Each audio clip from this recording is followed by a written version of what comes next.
Hi, Antti Autti here. Let's go check some of my boards.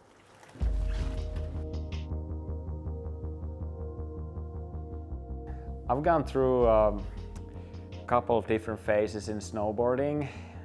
It all started in freestyle and it eventually evolved to free riding and into human-powered missions in the backcountry with splitboards. And I think we're gonna start today with a little peek into my history as a freestyle snowboarder, and which has been a big part of my life. This is a Lamar Jussi Oksanen Pro model from, I think, late 90s. It's a board that I used a lot when I was a kid and sort of made me dream about becoming a professional snowboarder. I learned the first backflip with it, and I actually did my first 1080 with it as well. And it had this cap construction on the side, and every time I would land on the heel edge in the pipe, it would pop. So this is also broken here. And I was breaking it like maybe 10 boards per season, and the local distributor finally decided to start sponsoring me. And he was also distributing Flow at the time, and that sort of kicked off my career in a way. Yes. All right, and let's go into year 2005. This is Flow Team 157 camber board, and I rode this board when I won the X Games. 1080 to 1080. There it is. First 1080 landed perfectly. Whoa! Second 1080. So that's the reason why I still have it. I have this sort of relationship for the boards that I've learned a new trick or done great in the competitions, or I've done a cool line. So this is one of those boards for sure from my competition era. And it's a great board for sure. Would still ride really well in the pipe. Super classic camber board. And here is a Nidecker, my pro model. This is from I think 2010 or something, and it was the time when I switched from competitions to free riding more, and yeah, I was really focusing on natural terrain freestyle and just jumping in powder and stuff. And yeah, a memorable learning year for me. And I think I did my first ever line with this board. Good all around boards, really good in freestyle riding and in the resorts. Yeah, when it comes to riding in the resorts and, you know, just cruising around, hitting jumps, hot lapping with friends,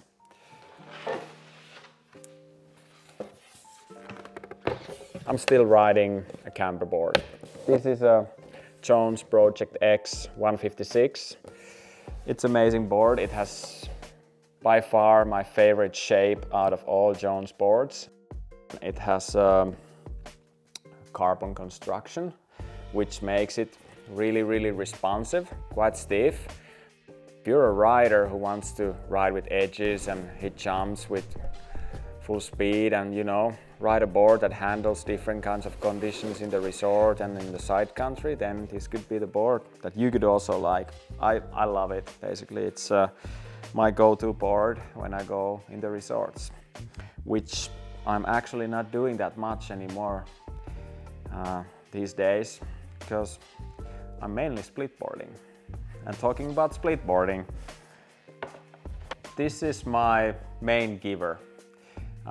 All split boards, and yeah, nowadays I'm basically spending most of my time in the backcountry and doing all my missions and filming in human powered. So split boarding is a big part of my snowboarding nowadays.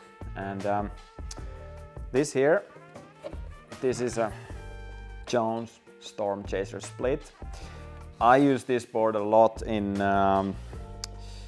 super deep pow days when it's just, you know, cool to cruise around and, you know, make some big turns and stuff.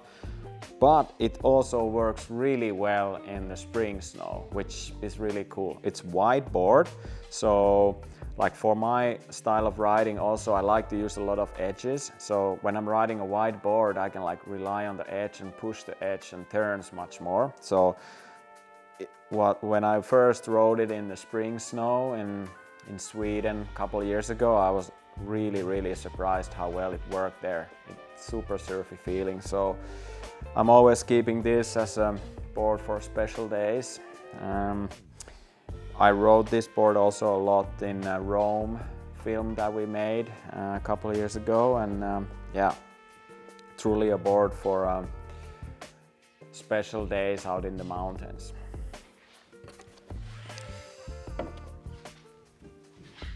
And this board here, this is a Strato split. It's an amazing split board, I'd say. Works super well in pillow lines, gullies and tree riding and in the steep terrain. It holds speed really well, and all in all it's my favorite board when the conditions high up in the mountain might not be the safest and stuff, but I wanna like, you know, ride some mini golf stuff and do some airs and stuff, and this works perfect for that. It's a really playful board also, and I think that if you're thinking about starting split boarding and your background is in freestyle snowboarding and you really like using your edges and drive the board well, then this could be the board that you should consider. Yeah, it has similar shape as the Project X, the solid that I'm using, so yeah, a good board for playing around.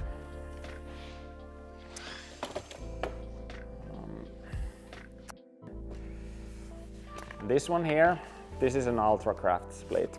It has a little sheet on top that I got in Japan. This is the split board that I've done most of my adventures and stuff here in the Arctic. I like to call it a problem solver. It works really well in all kinds of conditions and you can trust it 100%. It's really light, so it's really good for uphill going as well. And yeah, I'm into quite stiff boards, and I think this is one of the things why I fell in love with split boarding, because I started using this board.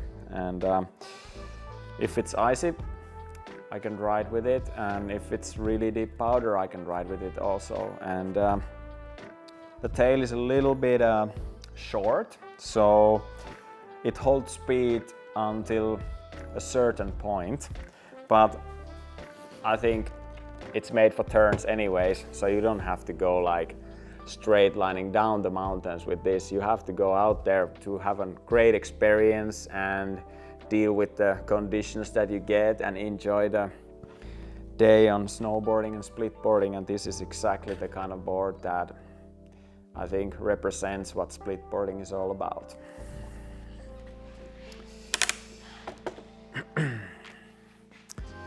And when it comes down to charging down, I'm using Solution 161.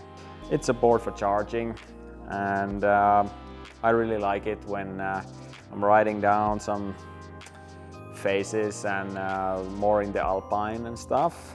I rode some of my favorite lines so far in Arctic lines with this board. One in the Hidden Spine in Swedish Lapland and the Koota-Chokka North Face, and also a cool line in Kilpisjärvi, Finland, which had some questionable snow conditions, but when it comes down to like, you know, holding an edge and stuff, just a little bit powder on the top, and this board handled it really well. So yeah, if I would have to choose, out of all boards, if I would have to choose, I would go with the Ultracraft and Solution. These are my workhorses, and I tend to keep on using them a lot in the backcountry for sure. The other boards that I'm using, they're for special days, for certain kind of days that I want to enjoy this exact type of riding. But these boards, I'd go out any day in any conditions. Right, that was a little peek into my Quiver. Thanks for tuning in and enjoy the winter.